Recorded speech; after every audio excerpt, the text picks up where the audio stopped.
అయితే మేము ఇప్పుడు వెళ్ళిపోతుందా? నేను వెంటనే మోనికాకి చెప్పాలి.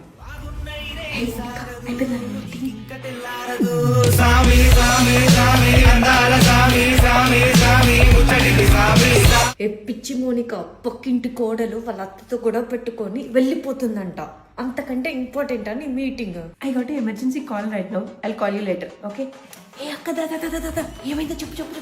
ఆ పక్కింటి కోడలు ఉంది కదా, వాళ్ళ అత్తతో ఫుల్ గొడవ వేసుకుంటుందంట. ఆగు, ఇప్పుడే మొదలైంది. అక్కడ అందరికి రాకముందే నేను వెళ్ళి సైలెంట్ గా చూసొద్దాం అనుకుంటున్నా. వస్తే ఫుల్ గా అనుమానం. ఆ ఆంటీకి మొత్తం మన మీదే కళ్ళు. అందుకే నేను ముందు వెళ్తాను, తర్వాత నీకు చెప్తాను. సరే, ఈ మీటింగ్ లో ఉంటే డిస్టర్బ్ చేయొద్దని ఊరుకోద్దు. నాకు మొత్తం చెప్పాలి, సరేనా? సరే, అసలు నీకు అర్థమైంది కదా, నాకు మొత్తం చెప్పాలి. ఓకే, అట్లే చేద్దాం. ముందు మొత్తం. సరే, ఓకే.